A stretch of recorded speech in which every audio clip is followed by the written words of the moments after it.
जब राहुल जी ने जाति जनगणना की बात कही तो भारतीय जनता पार्टी के लोग उपहास उड़ाते थे, लेकिन लगातार देश में घूम घूम कर हर मंच में राहुल जी जाति जनगणना की बात किए।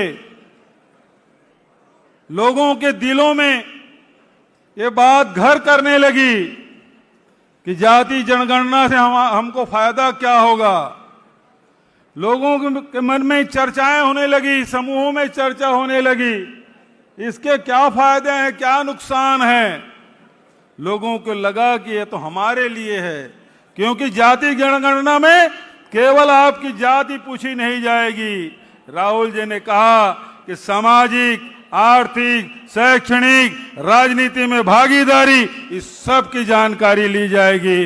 और आने वाले समय में जो वर्ग वंचित हो गया, जो जाति वंचित हो गया, जो व्यक्ति वंचित हो गया है, उन सबको हिस्सेदारी दी जाएगी। और जब यह बात सामने आया तो भारतीय जनता पार्टी के लोगों को बर्दाश्त नहीं हुआ। क्यों बर्दाश्त नहीं हुआ? कि वो धर्म की चाशनी में सबको लपेटकर अपना स्वार्थ सिद्ध कर रहे थे।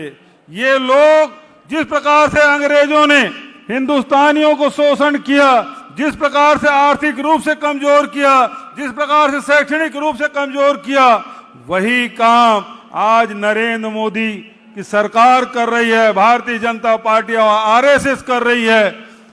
ये देश कभी सोने का चिड़िया कहलाता था।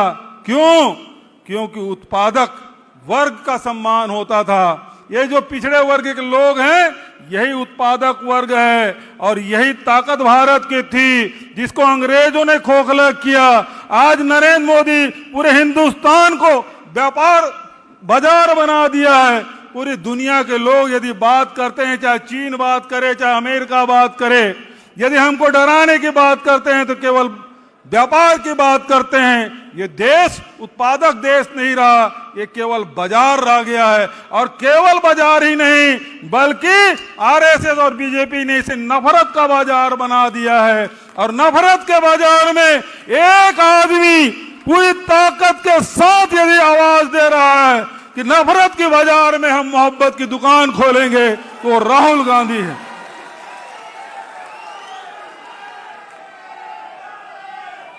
तो आज आवश्यकता इस बात की है, एक आदमी मसाल लेके चला है, नफरत के बाजार में मोहब्बत की दुकान खोलने चला है, सबको न्याय और अधिकार दिलाने के लिए चला है। आज धीरे धीरे ये कारवां बन गया। और कांग्रेस पार्टी में भी पिछड़ों की बात करने की हिम्मत कोई नहीं कर पाता था।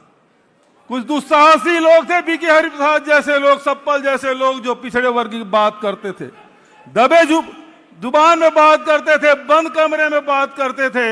यदि कांग्रेस में भी पिछड़ों को ताकत मिला है, पिछड़ों के आवाज को स्वर कोई दिया है, तो राहुल गांधी जी ने दिया है। और यही कारण है, सम्मेलन तो पहले भी होते रहे, पिछड़ों के सम्मेलन पहले भी होते रहे, लेकिन जो जोश, जो ताकत, जो जज्बा आज ताल कटोरा में दिखाई दे रहा है, ऐसे पिछड़ों के सम्मेलन में कभी दिखाई नहीं दिया है। और इसका मुख्य कारण कोई है तो राहुल गांधी जी हैं, जो ताकत पिछड़ों को दिया है। वो अब आवश्यकता इस बात की है, मैं क्या वो अकेले गरीबों के लिए, वंचितों के लिए, पिछड़ों के लिए लड़ते रहेंगे? क्या हमारी जिम्मेदारी नहीं है? जिसके लिए वो लड़ रहे हैं वो हम क्या चुप रहेंगे? दिल्ली में बैठक बुलाई, पूरे देश के नेताओं की बैठक उन्होंने आमंत्रित किया, सबने विचार व्यक्त किया।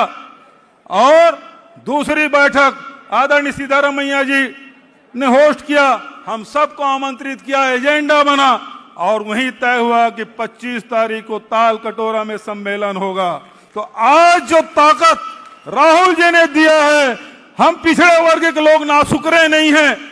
हम आपको बताना चाहते हैं, इस मंच के माध्यम से, इस सदन के माध्यम से बताना चाहते हैं कि राहुल जी, आपने जो संघर्ष किया, जो रास्ता चुना, वो हमारे लिए है। और हम पूरे पिछड़े वर्ग के लोग राहुल जी के साथ हर कदम से कदम मिला के चलेंगे। मैं आप सबसे निवेदन करना चाहता हूं, खड़े होके एक बार राहुल जी का समर्थन करिए। सबसे निवेदन, राहुल जी का समर्थन करिए। सब लोग खड़ा होके हम संकल्प लेते हैं, हम सब राहुल जी के साथ हैं, इस न्याय की लड़ाई में साथ हैं, हमेशा हम साथ रहेंगे। इन्हीं शब्दों के साथ एक बार जोरदार राहुल गांधी, राहुल गांधी, राहुल। जी हां साथियों, अगर अभी तक आपने हमारे चैनल शो से जंग को सब्सक्राइब नहीं किया है तो सब्सक्राइब जरूर करें और बेल आइकन दबाना ना भूलें ताकि हर लेटेस्ट धमाकेदार खबरों की अपडेट आप तक पहुंचाई जा सके।